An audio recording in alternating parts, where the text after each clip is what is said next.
I was introduced to Formula One with screaming engines, commentators that needed to pause, and fans that needed to close their ears when a car flew by. An era that gives me goosebumps to this day. But that's disappearing. Formula One is losing all of its charm, and next year might be the nail in the coffin as we get vacuum cleaners instead of engines. The screaming engines I grew up with, they were V10s. Schumacher in a 19,000 RPM screaming Ferrari, that was something else. They sounded so aggressive. It was the golden age of Formula One. Engines that once weighed 90 kilos and cranked out 900 horsepower. They used materials that were later banned to achieve all of this. Those engines fitted easily in a car, which made them look pretty in my eyes, but they could break down too. I mean, Kimi Räikkönen got absolutely massacred by the Mercedes ones. The materials they used were under immense pressure and needed constant replacement. Multiple engines in a race weekend were more the norm than a rare occurrence. The engines were very efficient and designed for maximum power and not cost efficiency. So, something needed to change. Formula One introduced V8 engines that had a mandatory reliability of 2 complete race weekends. Teams were forced to focus on reliability instead of pure performance, which wasn't a bad thing, especially with a recession coming up. The V8s were also absolutely amazing engines, a fantastic screaming sound, more reliability, and still capable of producing massive amounts of horsepower. Those 2.4-liter V8s cranked out 800 horsepower. With this, they still achieved the characteristic F1 sound. They did give some difficulties due to vibrations that never occurred with V10 engines, but overall, they were a success. This era also gave us KERS, the Kinetic Energy Recovery System. It was F1's first step into hybrid technology, and it foreshadowed the mess it would become. KERS was designed to recover energy from braking and store it to use as a power boost. The introduction was controversial, and it was a safety disaster. A BMW mechanic got electrocuted, the Red Bull factory caught fire, and the FIA had to introduce all sorts of safety measures. In 2009, only 4 teams used the system, and in 2010, teams even wanted to ban it. Unfortunately, that didn't happen. They just didn't use it until it came back in 2011. It was just a system called a pioneering setup with all sorts of flaws. Which is a nice opening for the next chapter. Formula One wasn't done with electricity, they wanted more. Road cars were using hybrid technology, and F1 always wanted to be an example. And that led to 1.6-liter turbocharged V6 hybrid engines. Remember what I called it? A mouthful of garbage. And that opinion is still valid. The technology? Amazing. The outcome? Terrible.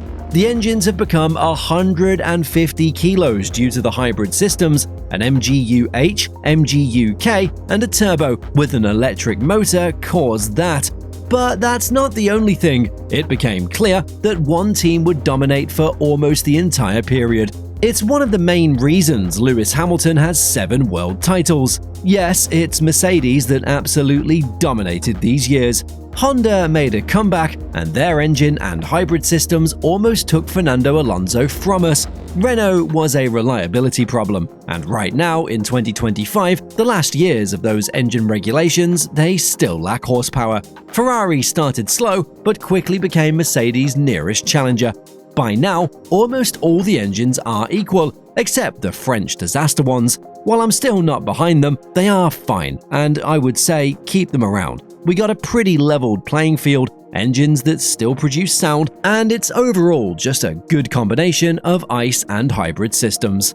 But of course, Formula One wasn't done with the electrification of our beloved sport. They wanted more.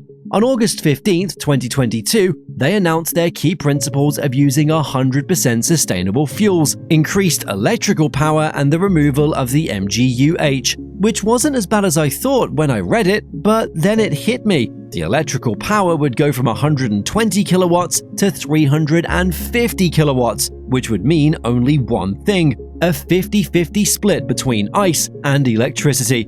The hybrid systems were a helper, a boost in performance, and an efficiency improvement, But from next season, it is as important as the normal engine, and that just doesn't sit right with me. It feels like a step backward, or better said, a step to Formula E. And to be honest, I hate that series. Just a bunch of Dyson vacuum cleaners running around a city. We got Kerr's back, which is just a push-to-pass button, which is fine. Active aerodynamics that work together with the power units, and everyone gets a MOM, a manual override mode, to use the electric power differently. Why would Formula 1 go this way? It's all part of their plan to be carbon neutral in 2030.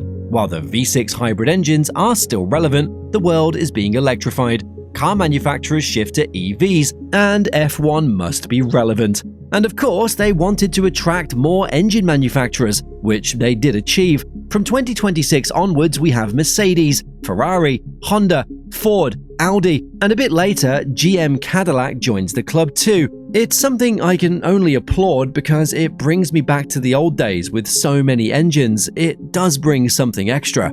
My only thing is, why on earth do we need those Frankenstein engines that made absolutely no sense? What's wrong with the current ones, or going back to naturally aspirated V8s running on sustainable fuels? All the Formula 2 cars run on those fuels, which proves it is doable. I'm not the only one who's worried about the new engines. With me are Max Verstappen, Charles Leclerc, and my best friend, Lance Stroll. Yeah, I'm agreeing with Lance Stroll of all people on Earth. Leclerc called it very, very different from what they're used to. They have to start from a blank page because everything behaves so differently. Verstappen is worried about the driving characteristics, less grip and reduced performance in the corners, and good old Lance, he called it a science project. I'll ask him to write my next video because he is spot on. The teams are worried too. Multiple emergency meetings were held, and rumors of an early switchback to my earlier mentioned V8 with sustainable fuels came to light. Of course, some teams voted against it. The new manufacturers and Mercedes, who will probably just turn up with a rocket again. Did you know that even Mr. Dictator himself, Mohammed Ben Sulayem, wants the V8s? Unbelievable. Back to the engines. I'm not done with them. Making the battery so important will end up in a disaster at the beginning of this regulation set. If your hybrid system fails in the current engine era, you can still bring your car home quite safely. And if it happens now, you have 50% less power. And someone is going to get hurt due to the speed difference. Driving will become weird. With the MGU-H, the heat of the turbo and exhausts is used to recover energy. A fantastic system that will be, you guessed it, removed. Cars will only use braking to recover it now. Braking points will change, racing lines become weird, and downshifts will also become critical. Add mid-corner lifting to that, and we have a mix of disaster. Luckily for Ferrari, lift and coast will also become a thing, something Leclerc is used to by now. 2026 will start with a field like 2014. One team will nail the regulations, some might be close, and another one will get a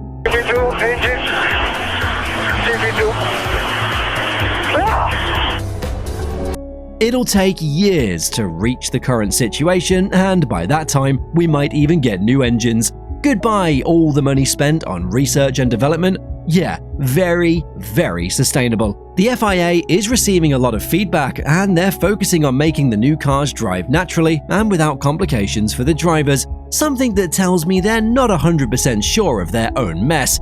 Drivers will have to mentally prepare for a disaster.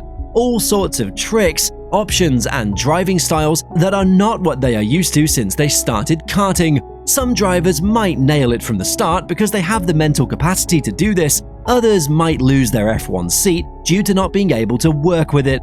Formula 1 is on a dangerous path to becoming a vacuum cleaner.